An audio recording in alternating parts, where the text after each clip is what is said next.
கரூர் துயரத்தால் துவண்டுவிட வேண்டாம் என கட்சியின் மாவட்ட செயலாளர்களிடம் வாட்ஸ்அப் கால் மூலம் விஜய் அறிவுறுத்தியதாக தகவல் கிடைத்துள்ளது.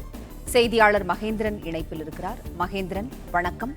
கரூர் துயரத்தால் துவண்டுவிட வேண்டாம் என விஜய் அறிவுறுத்தியுள்ளார். விவரங்களை சொல்லுங்கள். கரூரில் தமிழக வெற்றி கழக பிரச்சார கூட்ட நெரிசலில் சிக்கி 41 பேர் உயிரிழந்த சம்பவத்திற்கு பிறகு தமிழக வெற்றி கழக பொதுச் செயலாளர் ஆனந்த் தொடர்ந்து தலைமறைவாக இருந்து வருகிறார். அவர் மீது வழக்கு பதிவு செய்து காவல்துறையினர் அவரை தேடி வருகின்றனர். இந்நிலையில் குறிப்பிட்ட சில மாவட்ட செயலாளர்களுக்கு விஜய் செல்போனில் வாட்ஸ்அப் கால் மூலம் அழைத்து அடுத்த கட்ட நடவடிக்கைகளை நீங்கள் மேற்கொள்ளுங்கள் என அறிவுறுத்தியுள்ளதாக தகவல் வெளியாகி இருக்கிறது. விஜய் விரைவில் கரூர் சென்று இறந்தவர்களின் குடும்பத்தினரையும் சிகிச்சையிலிருந்து மீண்டவர்களையும் சந்திக்க ஏற்பாடுகளை இந்த மாவட்ட செயலாளர்கள் செய்ய அவர்களுக்கு விஜய் அறிவுறுத்தியுள்ளதாக தகவல் வெளியாகி இருக்கிறது.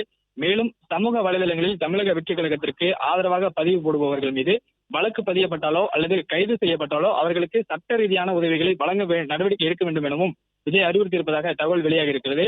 வழக்கமாக மாவட்ட செயலாளர்களிடம் கட்சி ரீதியாக எந்த ஒரு விடயமாக இருந்தாலும் பொதுச் செயலாளர் ஆனந்த் தான் பேசுவார், அவர்தான் அதனை முன்னெடுப்பார். ஆனால் தற்பொழுது அவர் தலைமறைவாக இருக்கக்கூடிய சூழ்நிலையில் விஜயே நேரடியாக மாவட்ட செயலாளர்களுக்கு வாட்ஸ்அப் கால் மூலம் அழைத்து பேசியிருக்கிறார்.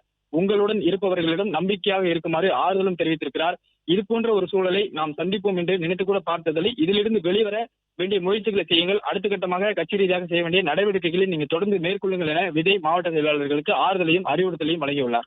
பிளே ஸ்டோர் மற்றும் ஆப் ஸ்டோரில் இருந்து பாலிமர் செயலியை QR கோடு மூலம் பதிவிறக்கம் செய்யுங்கள். செய்திகளை உடனுக்குடன் பெறுங்கள்.